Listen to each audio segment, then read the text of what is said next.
welcome back to the Who Are You to Lead Anyway podcast from Mastering Skills to Navigate Leadership in Life, episode 16.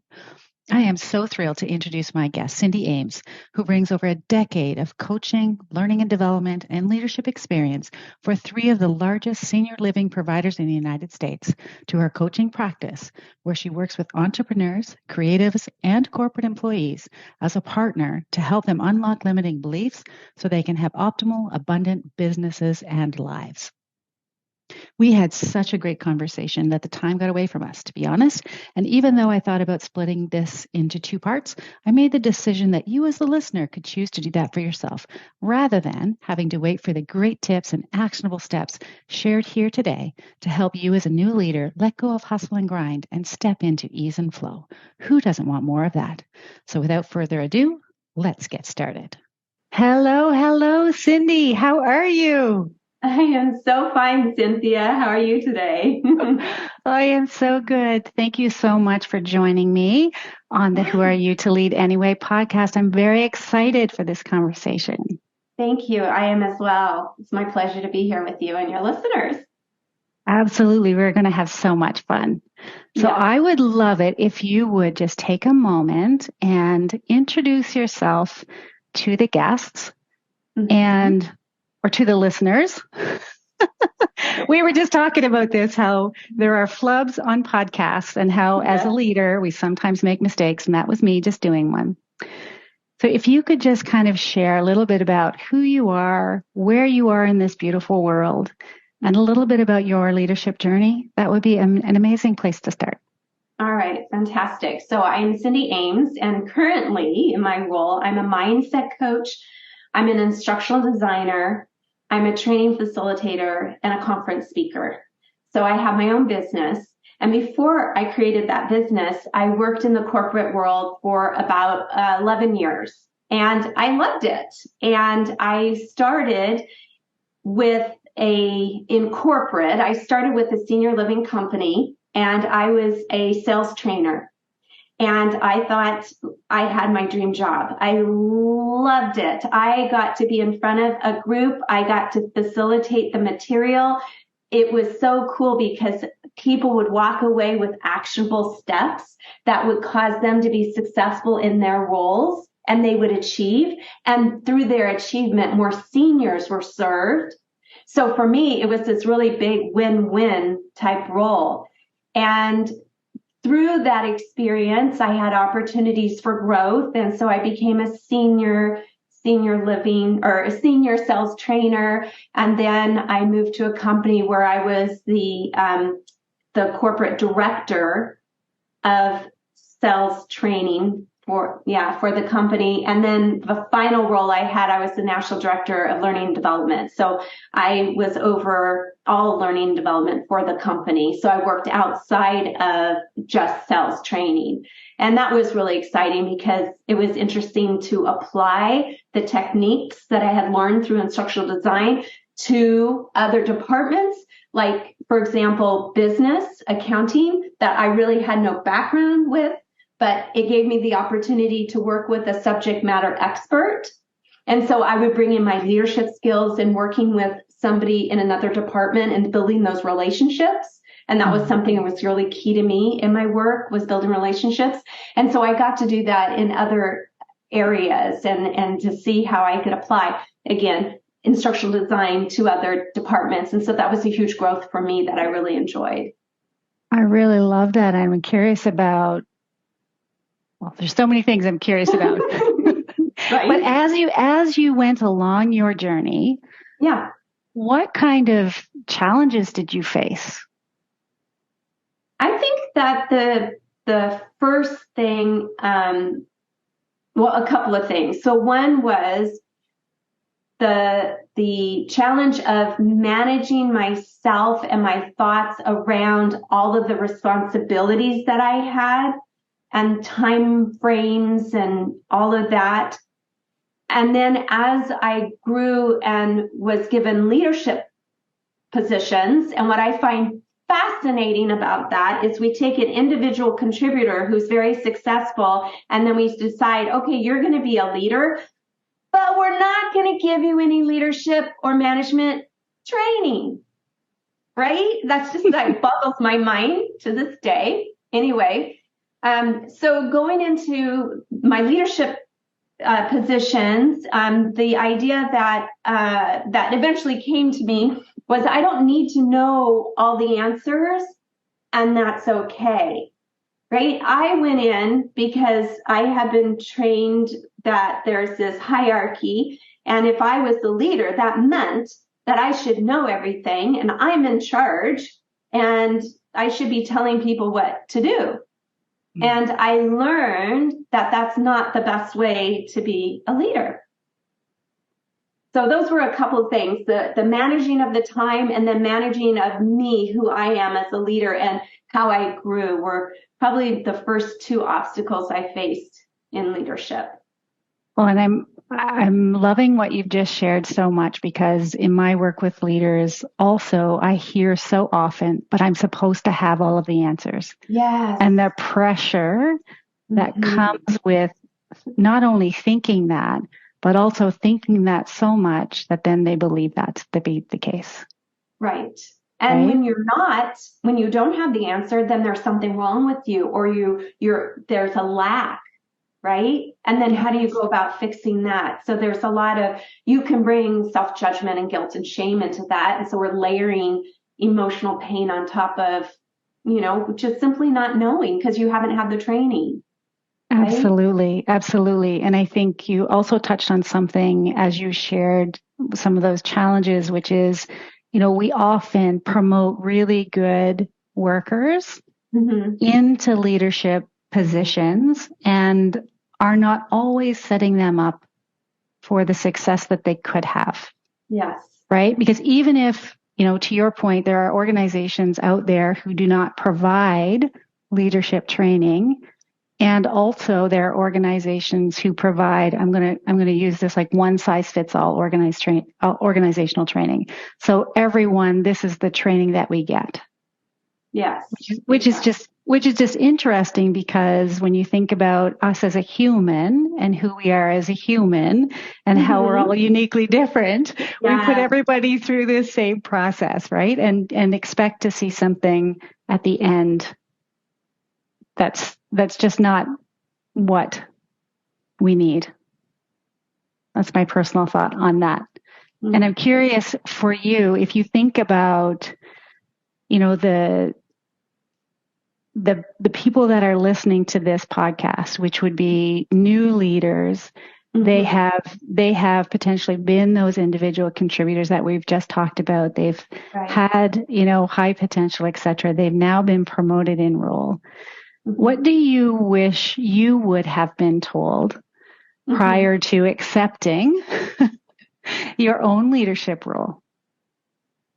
I think a couple of things, and I probably go to this one thing because I am a learner, and I would probably have wanted some very specific, actionable type management books that were relatively easy to consume, but highly impactful. Like, I love Brene Brown's Dare to Lead. And the reason why I love it is because, my favorite quote is, being clear is kind, unclear is unkind, right? That just kind of sets the stage for me. And that's how I transitioned to, after I had spent some time becoming a leader. So I wish that I had books like that. And then I think maybe even having a mentor. I never really had a mentor that guided me per se on how to be a leader.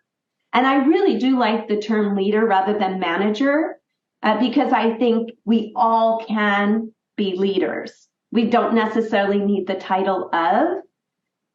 And so having a mentor would have been really nice. I think also with, going back to one of my obstacles was about the being overwhelmed with responsibilities and so forth, and the number of tasks to do within a certain time. I oftentimes throughout that time period, I had times of overwhelm, stress, and burnout, because my solution at that time for getting things done within a certain period of time was hustle and grinding. And I did that a lot. And I did it to where I was working on weekends to push through. I had physical pain in my arms and my shoulders from keyboarding so much. The volume I'm trying to create. I mean, I remember typing and my brain is working faster than my fingers are trying to get out an email or trying to get a concept down because I'm just so frantic and frenetic and working through and getting whatever it is that I was done. And, I really shifted from that whole space and that whole feeling. And that shift is what I like to teach professional women and entrepreneurs about, is that shift. And the shift I did was really looking at managing my thoughts. What am I thinking? So for example, with the overwhelm, I have so much to do, I shifted to the thought, I'll get what needs to be done today. And if it didn't get done today, it didn't need to be done today. Right? And that shift to that thought gave me pause and gave me permission to say, hey, it's okay that this didn't get. And the funniest thing is, it never failed that when a manager, somebody above me said, oh, this needs to be done and it needs to be done by this time, and I'm busting my butt to get it done by that deadline, that for some magical reason, it didn't end up needing to be done by that deadline. But here I did all this stuff, the grind, the hustle to get it done, right? So anyway, that was a never-ending frustration when that happened, and that, of course. But 4 things, and that's what I practice now with my clients, is managing our thoughts, navigating our emotions, and that's really important because I deal with and I manage for myself. I have perfectionism, and I also have, I like to say yes to people because I want everybody to be happy around me. So setting really good boundaries for myself, I work on that, right? And so being able to navigate those emotions, if I'm saying no to somebody, there's discomfort in that.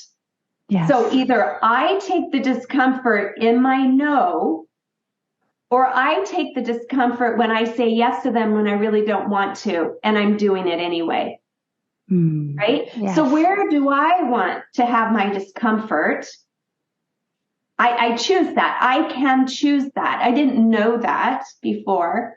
And luckily, my last boss was really kind, and she recognized that about me. And she's like, Cindy, I would tell her, oh, so-and-so wants me to do this. And I'm excited, right? I love what I do. And I want to do work on these cool projects, right? Give me more. And she would say, Cindy, that's going to be a no. You're good. Maybe in 3 months, maybe in 6 months, but not right now. And I'd be, oh, yeah. Okay. Yes, you're right. I had to take a moment to get my brain to come around to saying no, because I wanted to do it so much, but that was fair, right? Very fair, I don't need to overextend myself because I'm not really, I mean, I could say I'm helping them because they're getting what they need done, but I'm doing it at the expense of myself. Yes. And the expense of maybe some of my other projects. There's a cost. There's always a cost to it. Yeah. Yeah. So what cost do I want to incur for that particular thing? So managing mindset, navigating emotions, nourishing the body. One of the things I struggled with was because I didn't know how to navigate my emotions or process my emotions, I used food as a comfort. I used food to soothe myself. And so my weight would go up and it would go down. It would go up and it would go down. And so I constantly was working on that, plus the brain space that takes up for when you're not at your optimal weight. So that was a lot of effort I was spending there. And then the 4th thing I learned was moving my body if I show up on a consistent basis and I'm exercising in whatever way works, what I find is not only do I physically feel better, I have more energy, I also have mental clarity and a mental calmness that helps me to show up as a leader in a way that I want to show up. Because I don't have that buzz going on, right? That internal, that just, everything's crisscrossing in my brain, right? So, and I use my hands a lot. Nobody can see that because they'll only hear it, but my hands are moving all over the place like little bees buzzing in my head. Anyway, it would just, those 4 things really help me to understand how I could be a better leader and show up better in my role. Absolutely. And I think my guess would be, or my hypothesis would be, that there are people that are listening and perhaps for the first time are hearing things that they may not have a lot of awareness to. So I would be curious, Cindy, especially the piece about emotions, right? So when you said I get to choose my discomfort, a lot of leaders out there don't know that, right? So the discomfort of what they're doing in the way that they've always thought and the way that they've always done things, you've now just given them a different choice that they can make. So I'm curious if because I know you said, actionable strategies is something that you would have benefited from. What if you were to walk someone, a new leader, through how they could do this? How would you do that? So if I was walking them through how to navigate emotions, for example, I do it, I think I want to say in 4 steps. So let's count and see if I'm right. So the first thing is to be aware of the emotion, and you typically can feel that in your body. I call it a vibration that's going on in your body. And we know that all that is, there's a chemical, a hormonal chemical has been released because we had a thought, and now it's spinning around in our body, and I usually feel it in my chest.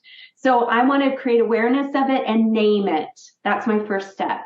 Okay. I name it. And you guys, you could Google this phrase, name it to tame it. It's a thing. It is a thing. Right? I did not know that. So naming the emotion, there are emotional wheels that you can get if you're not sure. What do I feel right now? I don't know. I don't have a word for it. It's okay. Go look at one of the emotional wheels, and you'll probably be able to find an appropriate name for it. Then once I have it, I sit with that emotion. This is step 2. I sit with it and I breathe and I pause if it's at all possible. Because in doing so, I can be open to that emotion because it's likely telling me something. Then the third step would be to ask, what is it that I need to know? And I'll give you an example. So when I first started my coaching business, my business, I had a lot of uncertainty because I hadn't done that before. And I had a lot of new things I was doing. And so uncertainty would come and visit me. And I talked to my brain. So I would say, what's going on? And I'm feeling uncertain. Okay, identify that. What's going on? Uncertainty wanted to make sure I was okay. Our brains are fear biased. Uncertainty comes from fear. It was afraid something was going to happen to me. I'm starting this new business. And so I would just tell it, hey, it's okay. Thank you for wanting to take care of me, but I've got it. I'm okay. I have these resources. And I would tell my brain, remember, we have resources over here. We have our friend Google, our friend YouTube. I have my daughter. My daughter is Madison Thompson Photography, if you find her on Instagram. And I like saying her name because she's helped me so much. She's like 5 years ahead of me in her business. So she was a huge resource to me and helping me. So I've got it. And so by talking to myself, asking what's going on, what do you need, and talking to myself, essentially, I would know what was going on. And then the last thing, the fourth thing that I do is ask myself, do I need to take action? Do I need to do something? Or do I need to just be with the emotion? And to give you an example of that, action would be if I'm walking down a dark street late at night and I hear angry voices not too far away, I will likely feel the emotion fear. And fear is telling me, get the heck out of there. You're not safe, right? And I need to take action and get the heck out of there. As opposed to when I was feeling uncertainty, it was some drama it had created because it was uncertain. I wasn't sure. And my brain's fear bias, like I said. So all I needed to do was to be with the emotion. Okay, I'm going to breathe. I'm going to be with it. I'm not going to fight it. That's what I used to do. I used to fight and squash my emotions down. I don't need to do that. I just let it be. And what happens is when we let our emotions be without fighting it, without repeating thoughts that create those emotions, the emotion will dissipate. Those vibrations we feel, they will dissipate. And then we're able to take that next step forward, whatever it might be. So those 4 steps allowed me to navigate my emotions. And I can do that. I mean, it's rather nice if I can do it all by myself in my office. I still can on speed. Once I get practice with it, I can do it in the moment in an office with a manager, or I can do it in a conversation with my husband or my best friend or whomever, right? Yeah. Yeah. So that's my 4 steps for navigating emotions. So I love these steps, and I'm curious about something. So you've been a leader. I've been a leader. And both of us, I'm going to assume we've had the same experience, which is the emotion comes, but we don't want to feel it. Because I know these humans. I love these humans. They're out there. Yes. I talk to them. You talk to them. What advice would you give them? You know what? This is something that I've come to know. I'm just going to say it's rather amusing to me when I come across these things and I'm like, oh yeah, you don't need to act on your emotions. Emotions can come in like let's face it, we work with people and people we bug each other sometimes, right? Yes, we do. Yeah. And when you have a person that maybe you're leading, or maybe it's a coworker, whether it's up, across, or down, somebody can take you off. You don't need to act upon that emotion. And if it's something like I have high energy and I get riled up, I can breathe in that moment and just tell myself, I don't need to react in this moment. I can give myself time to process. I can always come back and revisit the conversation if I need to. I think it's just as simple as that, Cynthia. I think that we don't often realize how much we do have control over ourselves. Yeah. Right? The action, the reaction, the ability to do something, not necessarily in the moment. And maybe that's the best action, is to not do something in this moment. Yes, exactly. And to get we talk about the central nervous system, get that kind of regulated before we make a decision, before we have an interaction that, we can't then take back. Yes. Yes, and that's a huge thing. So I used to facilitate Fierce Conversations by Susan Scott. And one of the things that was really emphasized in that training was the relationship. And that was one of the things that caused me to know how important the relationship was when I became a leader. And so I think, to your point, we can't take it back. That impacts the relationship if we say something, whatever it is, right? And so we put deposits in our emotional bank accounts with people, or we take withdrawals. What are we going to do? And me, I more than often, I really want to make a deposit. So when I have an off day and I'm acting the fool for that particular moment, right? Because it happens Because that we're human. because I'm a human, because I would have enough credit built up with that person and that emotional bank account that I hold with them that they would give me grace, and it wouldn't be a huge, withdrawal from our account together. Yeah, absolutely. I love that. And I'm thinking about how, just being a new leader, potentially in a new team, potentially even in a new organization, when you may or may not have the benefit of having built that bank account. Right. So I think what I'm hearing, I'm just connecting some dots for the listeners, is we do have, I can't remember who said it, but that space between stimulus and response. Yes. Where we can think about, how do we want to respond? When will we respond? When might be the best time for us to do that?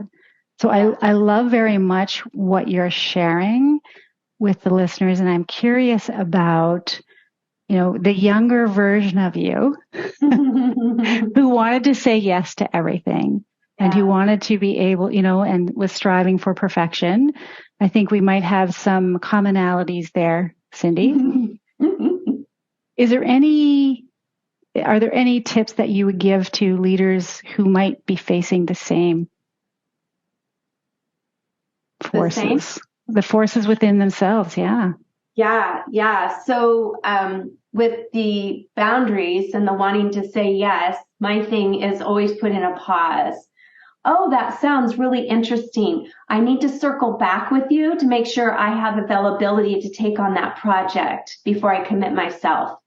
So by having a catchphrase, if you will, that you can go to, that gives you a pause before you commit, I think that is really helpful. I love that. I think for the perfectionism is to separate self from your product, if you will. So my product was developing trainings, right? So there was a tangible thing that I created. So realizing that I'm over here and that product, the training, is over there, means when somebody has something to say, feedback, because you need feedback, that you wouldn't take it personally. And another thing that I would create for myself was the thought that I want this product to be the very best it can be so that the end user is more successful in what they are doing. And if that's the case, I know that my little brain works really good with other little brains. And so by us all collaborating together on that end product to see, is there anything I missed? I'm working toward something bigger than myself. And that really helped my need for perfectionism. It became about somebody else, the end user. It no longer became about me. And that helped me. And it sounds like it just unleashed so many more possibilities as a result. And this is the funniest thing about perfectionism, right? We think we have the quote unquote right answers or the right way. And we kind of hang on to that, and that creates within us that tension and those emotions that you were talking about. And the freedom that comes when we let go of that. Not easy to do. But with some of the strategies you've been sharing with people, easier, right? Let me have a phrase. Let me realize that there's something bigger than myself here, and what's possible if we put all of our brains together. I love that. I'm curious because I know you were teaching people, you were, facilitating learning, etc. How do you think these types of strategies could be taught today?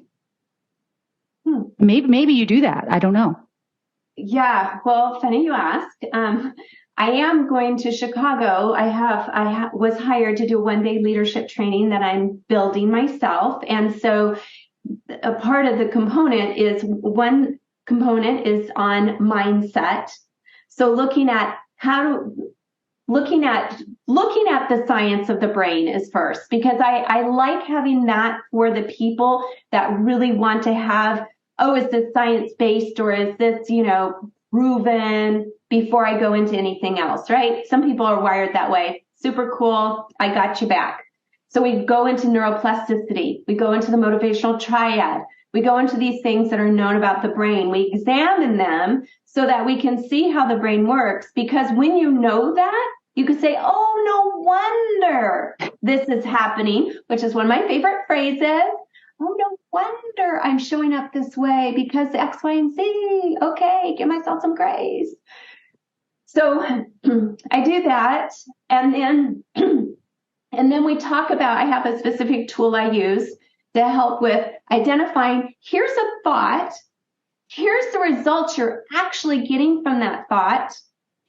Here's a way you can bridge to another thought that'll get you results you actually want. So when I teach, I'm very much actionable, practical steps. That's how I love learning. Rhetoric is fine, but rhetoric don't do nothing for me, right? Because I don't know how to apply rhetoric. I'll talk about it with you, but you want me to do something with it? I don't know. So we're going to do mindset, and then we have one on collaborative leadership and how to have the collaborative conversations. Either it's 1-on-1 or 1-to-2, and then how to make decisions using your team. So you're making the best possible decision as opposed to just wanting to be right. Mm-hmm. So using different perspectives, different lenses. So yes, so I create that when I'm actually creating that for June when I go to Chicago to deliver that training, which I'm excited about. And then also in my own work, I teach these concepts, right? When people hire me as a mindset coach, they hire me and they want to look at how are they showing up as a leader? And, is it getting them the results they want or not? And so we look at the thoughts and we use the tool and figure out what's a different way to approach something. It's so fascinating that when you change your perspective, you can change how you view something. And when you change how you view something, you get different results. It changes everything. Everything. It's amazing. Go figure. Somebody could have told me that years ago, but that's okay. I think we're in places where we need to be in order to receive things. Yes. So if this resonates with one of your listeners, that's because they're in a place where they're able to receive it, which is wonderful. Yes. It's hearing the same thing, but only hearing it maybe for the first time, really allowing it to come in. Yes. Allowing it to come in. So I just want to say I'm glad and grateful that you have been asked to do that work, because I think that organizations really can value or can add a lot of value to their leadership and to the leaders' skill sets by teaching them that. Because even reframing, or what you said earlier around name it to tame it, that in and of itself, that one little thing can be a game changer. Yes. Right? And the mindset is so important to me. I also created for a senior living company a sales training. And because I didn't have this knowledge, I hadn't done this work when I was working corporate, I brought it to them and said, hey, here's mindset. I can teach this so that your salespeople will understand it. So when they're working with a customer and the customer has thoughts about the sales process or about what's happening, they can better understand, relate to them, as well as they can help themselves. If a salesperson isn't meeting numbers, that's a big deal. Well, one of the reasons why you might not be meeting your numbers is because of your thoughts around meeting the numbers. Yeah, it's amazing, right? So it plays a huge part in my work. And when I go and speak, people typically hire me to talk about, I have 2 conferences I'm doing this year already, and I'm speaking on mindset and how to manage your thoughts to get the results that you want in life. Yes. Because yes. it's so important, and it is such a game changer for everyone, because mostly everyone has thoughts, right? And what we're thinking is going to get you what you want, or it's not.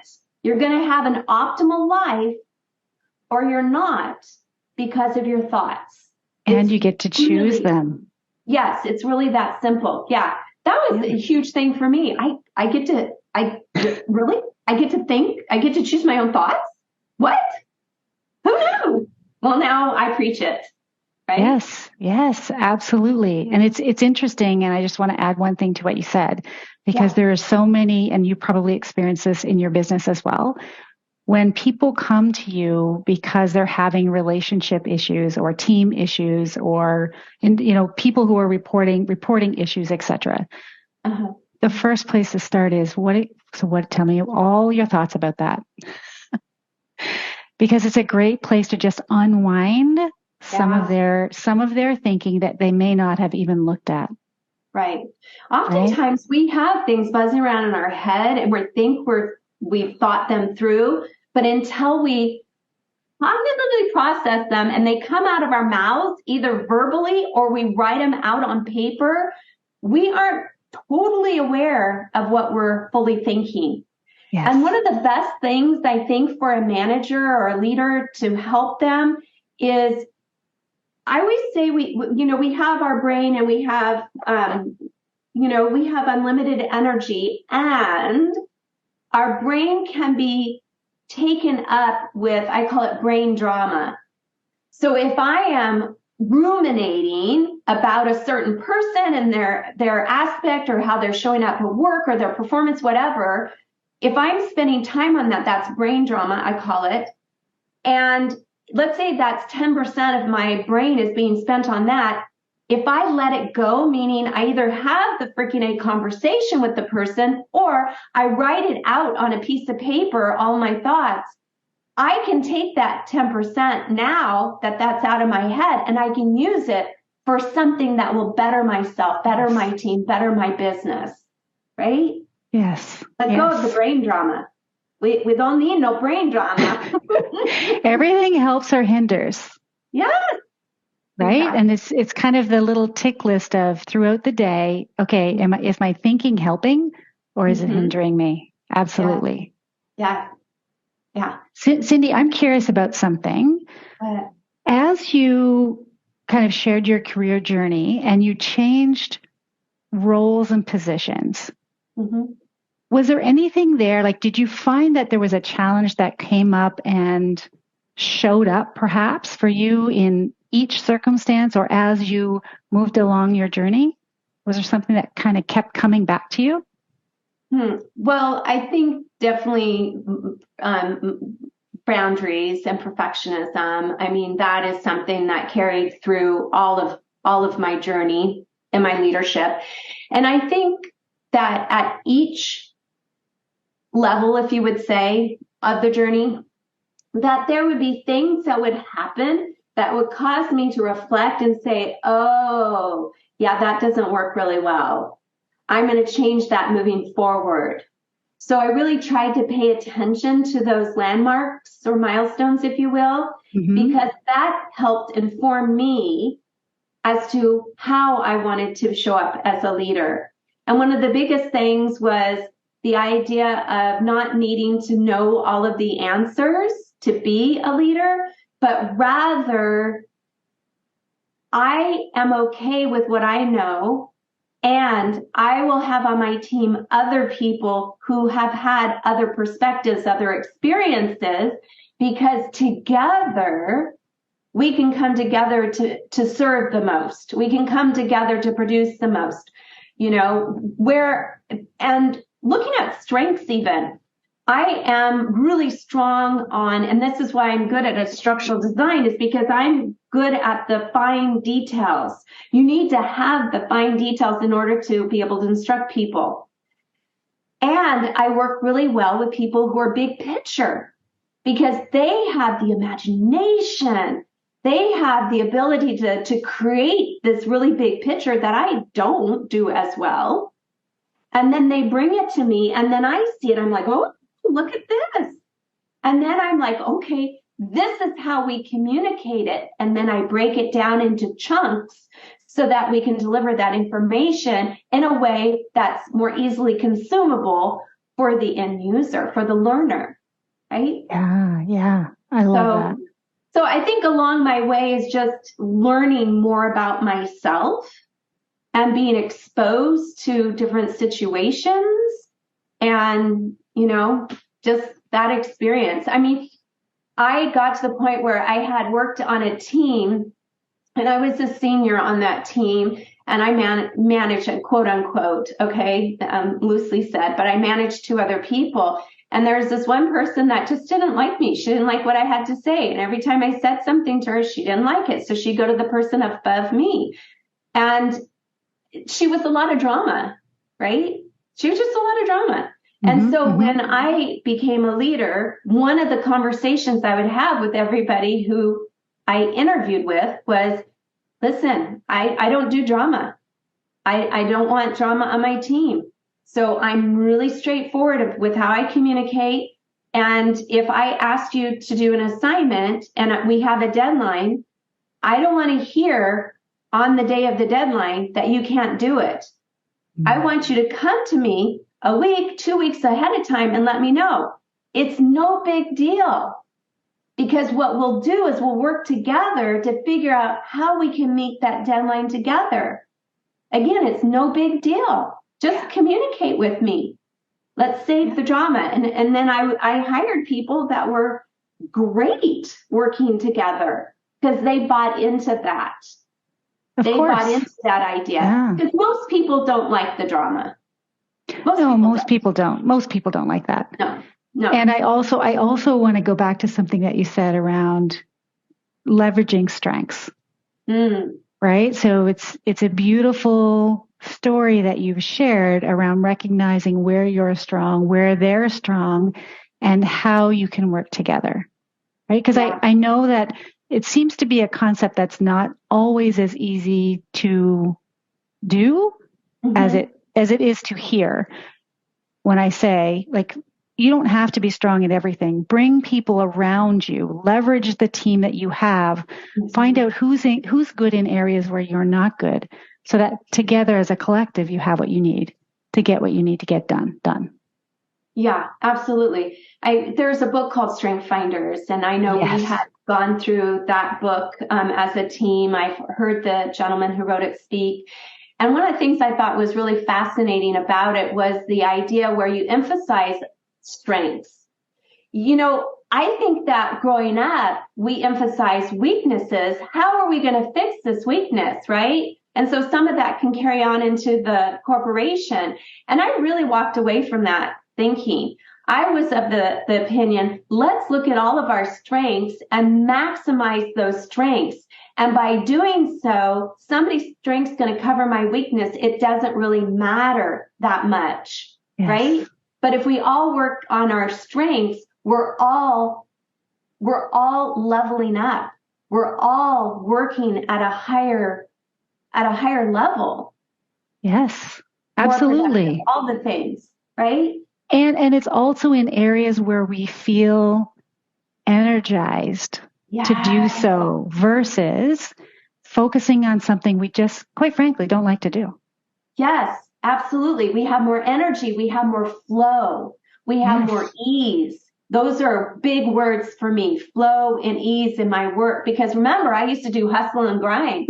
I don't like the hustle and grind.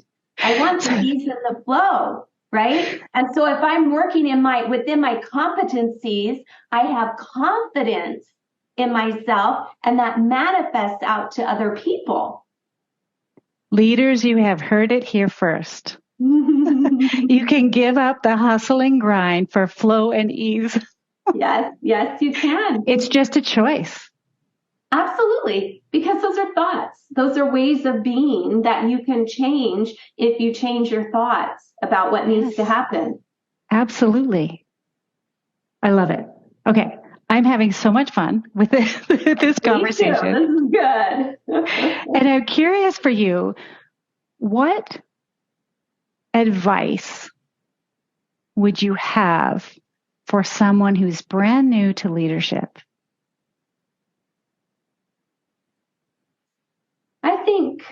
I think probably the best advice would be to pay attention to your thoughts. Pay attention to your emotions. What are they informing you of? We know that emotions drive behaviors. So if your behavior is showing up in a certain way and you're not happy with how it's showing up, then look at your emotions, look at your thoughts to see what's going on. I think that right there can help us to have more impactful, effective, relationship building leaders in our corporations. Is there one that you think, in your experience, would you say there's more value in looking at the thoughts or emotions first? I think they can both be looked at. It's interchangeable. However, I think more people are comfortable. I think people are more comfortable looking at thoughts than emotions. Yes. I think that as a society, we are not as in tune with, I'm speaking generally, we're not as in tune with our emotions as we are with our thoughts. We don't identify our emotions as much as we can identify our thoughts. Yeah. I mean, some people don't even know that they have a chemical reaction happening in their brain because of a thought, and it releases these chemicals in our body, and that vibration we feel is because of that, and those are emotions. I mean, they don't even know that. Mm-hmm. And that's okay, because now they're learning, right? But they do know I have a thought going on here. Just the idea that you can change your thought and you can think anything you want. And just because you think it doesn't make it true. Yes. Thoughts right? If you have, I'm an awful leader. One, that's a stinky thought. Let's get rid of that. But just because you thought it doesn't make it true. You're reacting probably to some circumstance that is in your life at that moment, causing you to think that. Yes. Not necessarily true. Yeah. Let's be kind. Absolutely. Yeah. And even to take that a little bit step further is to think about, what is the evidence I have for that? Yeah. if it's all in my head, it might not be. Yeah. It might not be true. And that's a really great question to ask, because maybe there are some opportunities. And if that's the case, be curious. And 2 words that I love, be curious and be empathetic, whether it's to myself or it's to somebody else. Yes. So if that was the thing, I'm not a good leader. Oh, how curious. I wonder why I think that. What evidence do I have to support that? How might I better help myself? What resources are available for me? And I do this with empathy, and I will use empathy/kindness as opposed to judgment or shame or guilt. Yes. Because I will get better results if I can hold space for myself with empathy and kindness over that type of curiosity about myself, right? Yes, yes. Yeah. And I would even just add to what you've just said, which is beautiful, to say, imagine a world if we could have that for another person. Yeah. Right? So the interactions that we have with one another, that we're all, in essence, we're working toward the same thing. Yeah. Right? Whether it be an objective, a goal, an organizational thing, whatever it is. Yeah. If you're working alongside someone, you have some things in common. Yes. Yes. Yeah. And in my training that I'm creating, that's going to be a component of it. When somebody does something, as a leader, and you're like, why did they do? How curious that they did that. Yes, be curious and ask. I wonder what might have caused that to happen. What perspective did they have that would allow them to choose that action, right? You're going to get better results from that type of questioning or thoughts, and you're going to either strengthen or keep the relationship by coming from that space of Yes. curiosity and Yes. empathy. Yes. I'm not sure, Cindy, if you have any experience with it, but there's a great body of work by Positive Intelligence, Shazad Shamin, and the whole like saboteur assessment, et cetera. But one of those specific, actually there's two that have been tweaked in my brain as a result of our conversation today. One is having empathy for the self and for others. And the second one is being a fascinated anthropologist. So instead of attaching emotion to what it is we're seeing, what it is we're hearing, because we don't have to make it mean anything. No. Just be really curious about, what is happening? And if someone said something that I really don't like, what is it that I find even just 10%? Yes. About something that I don't like that I could actually find. And let's build upon that. And how much further we can go together when we do those sorts of intentional thoughts. Yeah. And how we present ourselves ahead of time. Like even thinking about it ahead of time. Oh, well, I know I'm going to go to this meeting. I know it's going to be a little bit heated. Perhaps how can I prepare myself? Yeah. Yeah. Ahead of time. Going into that space. Yeah. Yeah, absolutely. Do you have anything to add in that regard that people would find useful? Well, I think that when you were saying that, the idea that that 10%, I find it interesting, and I saw this a lot when I was training. You might say a word that's in English, and I speak English, and I know the definition of that word, but you might mean something, or you have a different perspective on that word than I do. So when somebody says something, like I'm going, what did they say? Instead of reacting to it, how interesting. Can you tell me more about that? Or can you tell me about your perspective around that? And what happens is, oh my word, it just completely shifts, because with their additional framing for what they're saying, there's greater clarity, and it makes sense, more sense than what the original statement was. So going into a meeting like that, having maybe a catchphrase again, how interesting. Can you expand upon that a little bit more? Or, that's interesting. I'm not sure what you meant by that, and I'm very curious about it. Can you help me understand? I like that phrase a lot. Can you help me understand what you meant by that? Yes. And notice in my tone, I have curiosity and pleasantness. I'm not, you can.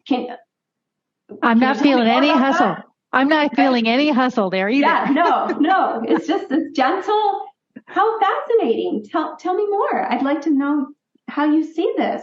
Yeah. Genuine curiosity. That's what you bring into it, right? Yes.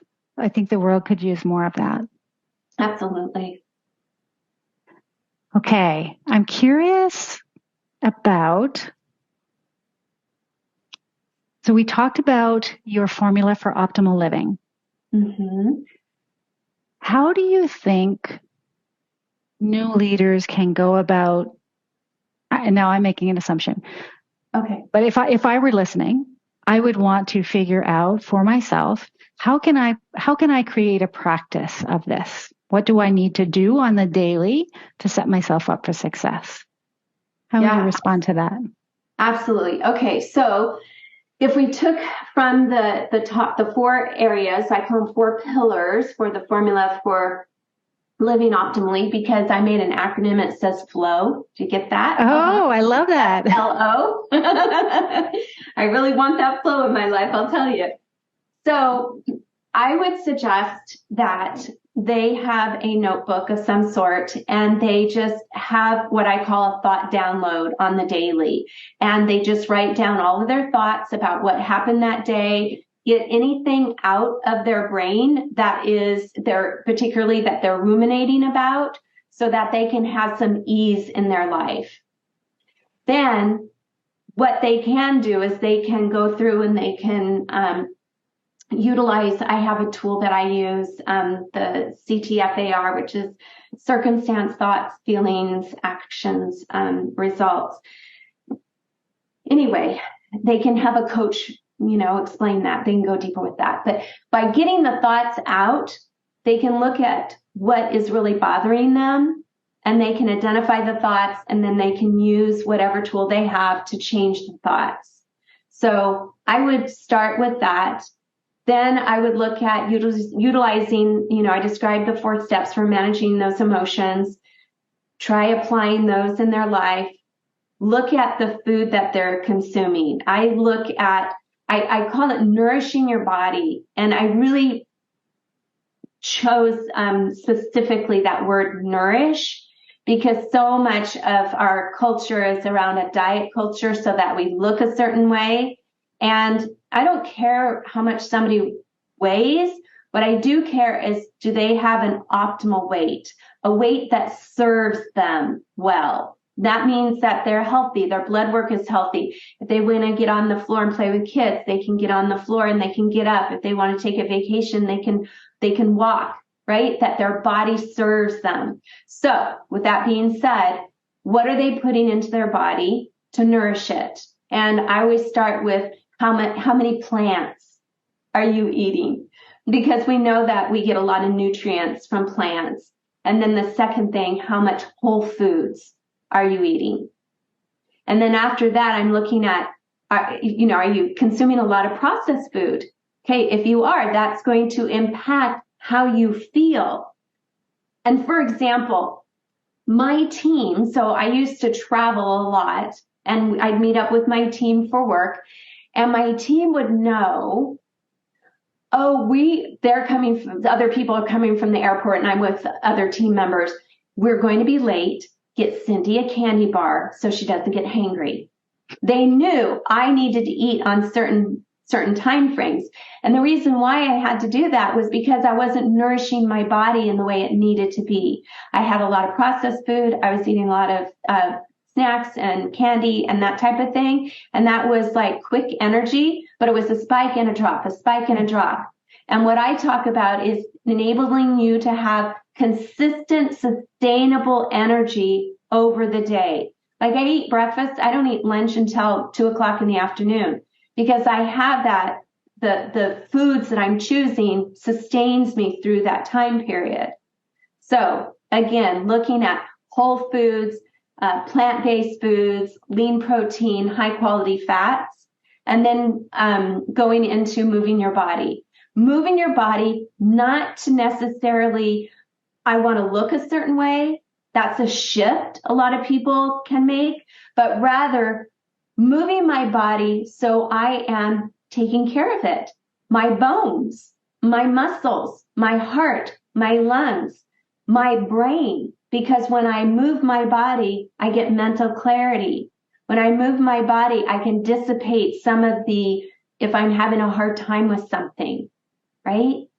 So those would be the 4 ways that they can implement today aspects of my formula for living optimally to get an optimal life. I love it. May I add one thing to it? Yeah, let me hear it. So here's what I've learned from just doing my own thought downloads. Okay. My brain loves to serve me questions. Oh. And I love to take the time to answer them for myself. Nice. Right? So along with the thoughts, if it gives you a question, well, I don't know how to do that. Oh, interesting. Yes. Would I? How would I? How could I? What are the options? What are the ways? Who can help? What are the resources? Yes. Yeah, that's a great question. Because my assumption is, as they start noting down the thoughts, the questions will come. That's at least what I get, about 3 thoughts and a question. 3 thoughts and a question. I love it. Yeah, that's super helpful. So Cindy, is there anything else that you want to share with these new leaders based on your experience? I think be patient and kind with yourself. Mm-hmm. As much as you are leading others, you are leading yourself, and you are learning for yourself how to be that leader you want to be. So think about that. What type of leader do you want to be? And how does that type of leader show up? And then if you don't know the answer to those questions, then what resources do you have that you can go to find those answers? And I, again, would start with Brene Brown and her book, Dare to Lead. Dare to Lead. Yes, because it's a great resource. And she has actionable things in her book she lists, which is another reason why I like that book.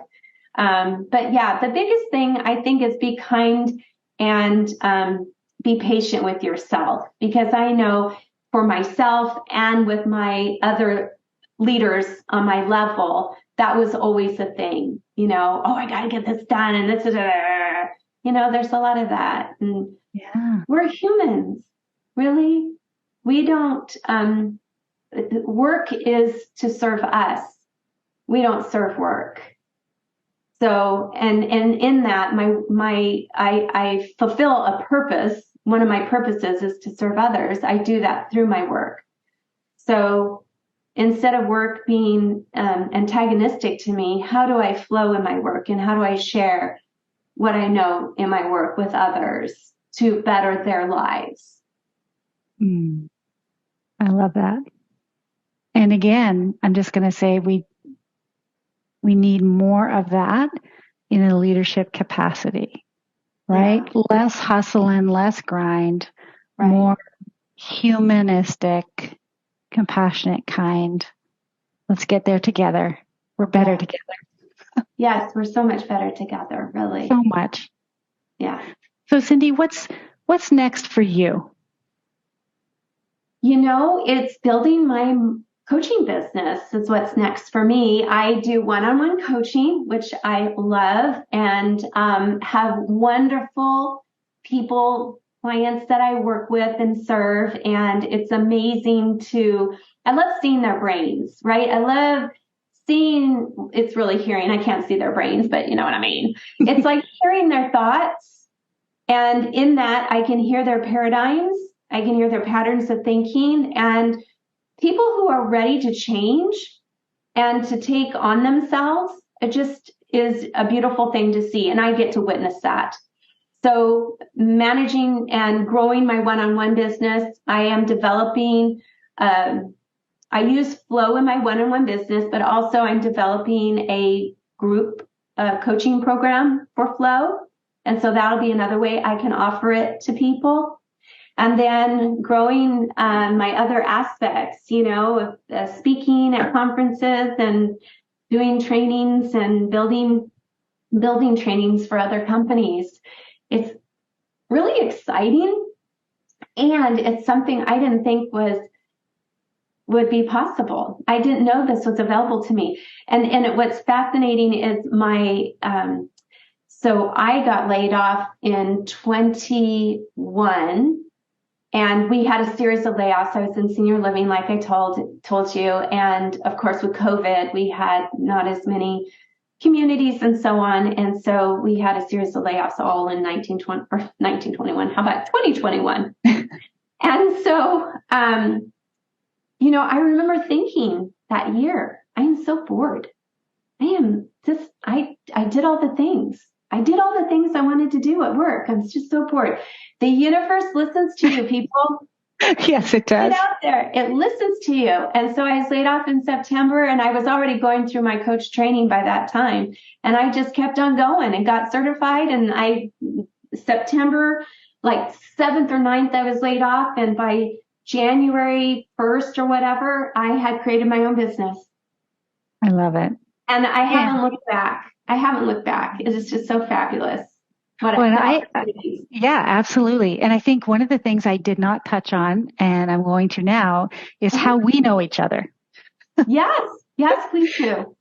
So we, or at least I can speak to my own experience and offer it to you, Cindy.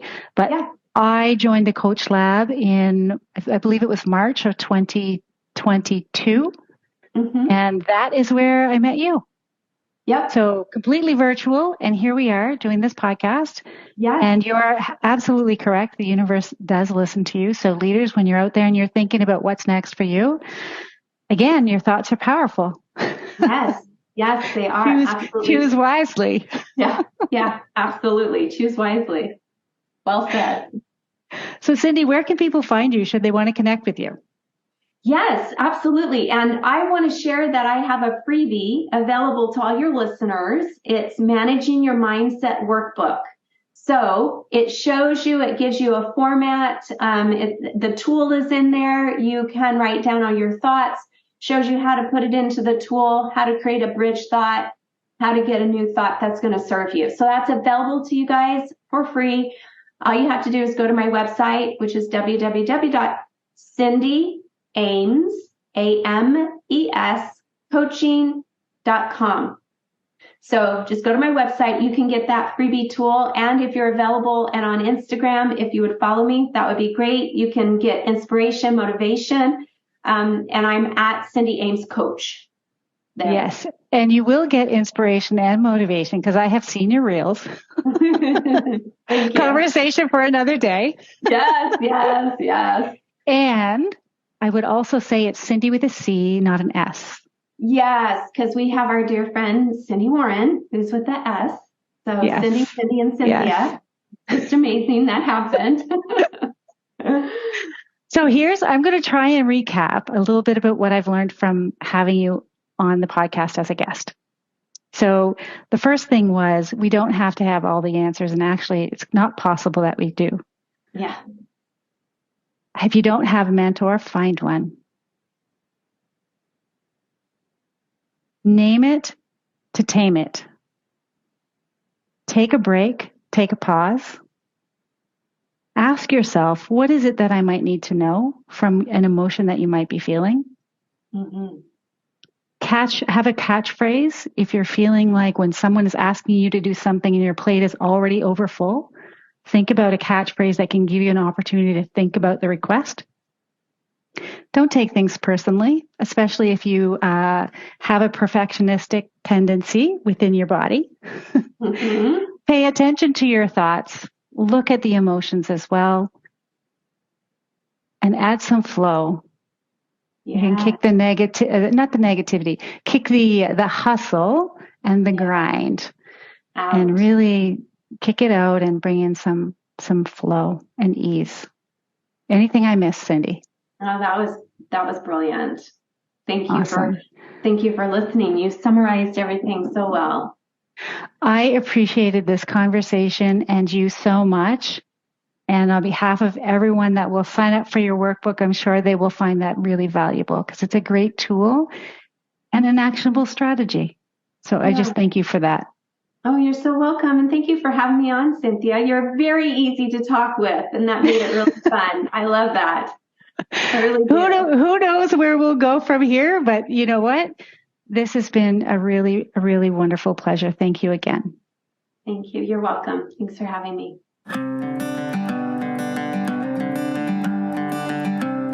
Thanks for listening. Your feedback is a gift. Please rate and review with your honest opinion. Subscribe and share with your colleagues, especially if you've worked with me and found value in the work we've done together. Connect with me in my favorite places, LinkedIn and Instagram. My website is Cynthia Jamieson Coach, all lowercase, all one word, .ca. Until next time, make it a great week.